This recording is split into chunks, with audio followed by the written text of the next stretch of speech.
This is the closest humans may have ever gotten to a UFO in the entire history of UFO sightings. Perhaps the closest encounter humanity has ever had with a UFO. The Japan Airlines Flight 1628 UFO encounter. This incident was very special.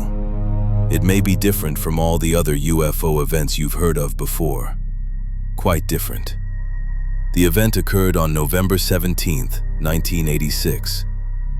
Japan Airlines, a Boeing 747-200F cargo aircraft with the code 1628, fully loaded with an entire plane of red wine, was flying at high speed over northeastern Alaska at an altitude of about 11,000 meters.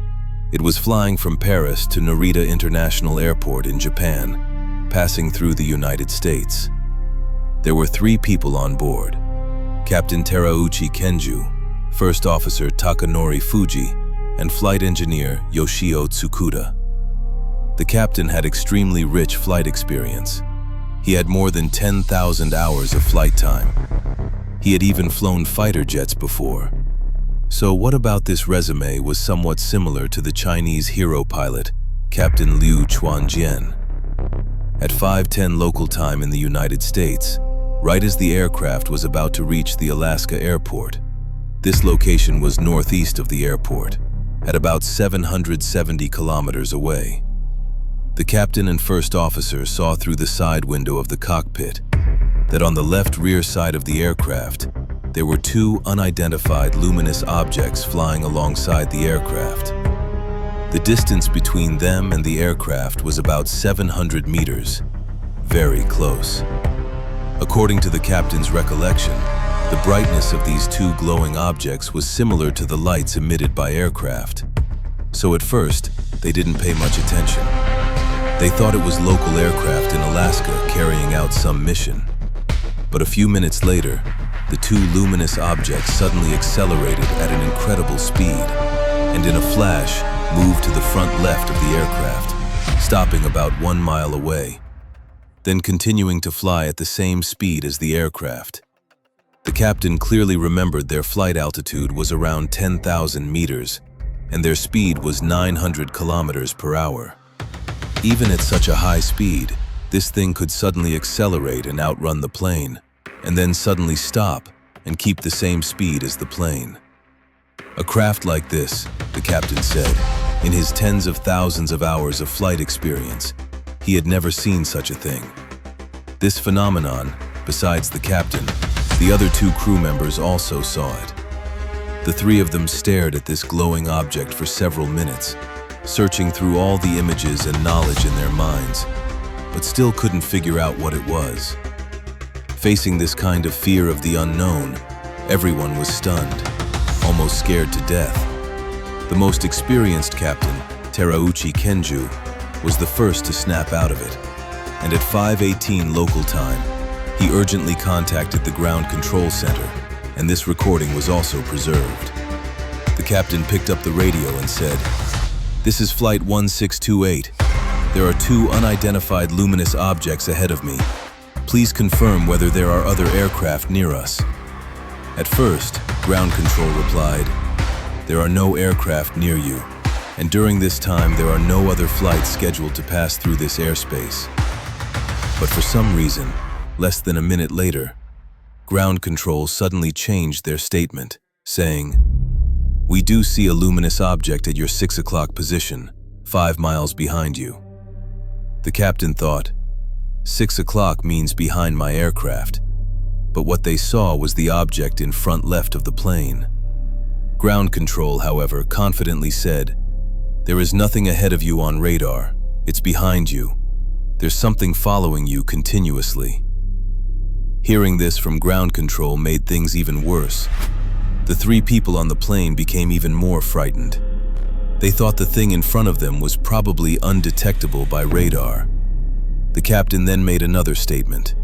He said the thing behind the plane could not be seen from inside the aircraft, but the 2 luminous objects in front of the plane could be clearly seen by the 3 of them with the naked eye.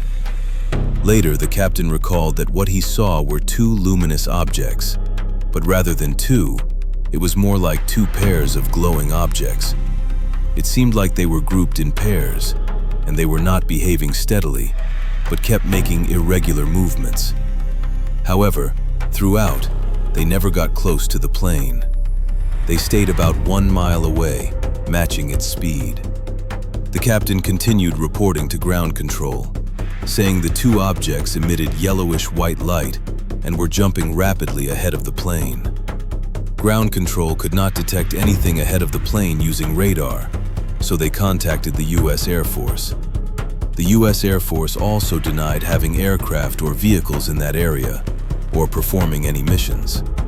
However, using military radar, they could also only see the object 5 miles behind the plane, an unidentified flying object.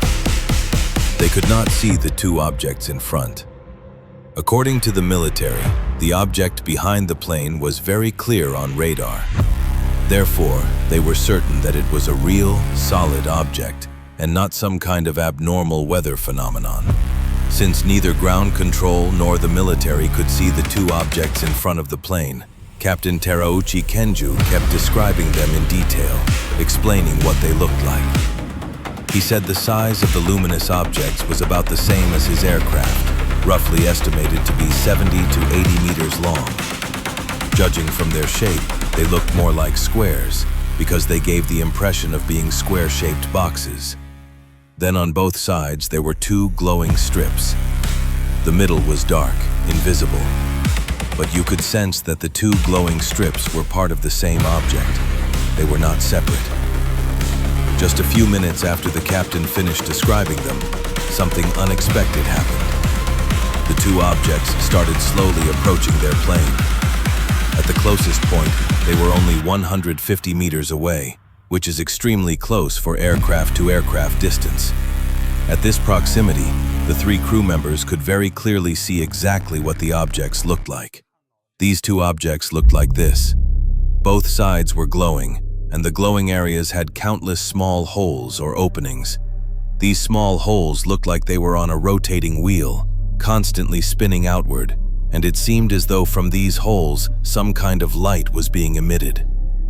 The captain said these things looked very much like engines, and the light they emitted was extremely bright, illuminating the entire cockpit, and at the same time, the three crew members could feel a wave of heat blasting toward them, as if someone had turned on a giant spotlight right in their faces. At this moment, the three crew members were completely overwhelmed with fear. Their fear levels hit the peak. They were absolutely terrified because it felt as if the objects were about to collide with the plane. But fortunately, the objects did not continue approaching. They stayed at a distance of 150 meters and continued shining intense light at the aircraft for several minutes. Then the two objects suddenly disappeared. The captain recalled the disappearance didn't feel like they flew away. It was more like since they were flying together at the same speed, moving forward in unison, then suddenly the two objects simply stopped, and the plane, swish, just flew past them. That was the feeling. Immediately, the cockpit returned to darkness, and the intense heat was gone. From the moment the two objects appeared to the moment they disappeared, a total of 12 minutes had passed. In past cases of UFO sightings, this was already considered very long, because many sightings last only seconds. 5 minutes later, the three people on the plane thought the incident was finally over. But unexpectedly, this was only the beginning of the second phase. As they continued flying, they noticed again, in the darkness directly ahead of the plane, two blue glowing objects slowly appeared. These glowing objects were clearly not the same as before. The color was different, and the light was much softer, not as blinding. They even looked a little hazy, as if covered by a thin layer of fog. And although these two objects were far away, they remained relatively stationary. These two blue glowing objects were also very large, roughly the size of the aircraft, and these blue objects began slowly approaching the plane. When they were close enough, this time the three crew members were truly terrified, because they could now clearly see that the two blue glowing objects were actually the two ends of a gigantic UFO, a massive one. This enormous, unidentified flying object looked like this. Compared to the size of the plane, this thing was at least several hundred times larger. A massive black object slowly approaching them. Captain Terauchi immediately contacted ground control again, reported the situation, and requested evasive action. The object was simply too large. If it collided with them, there might not even be bones left.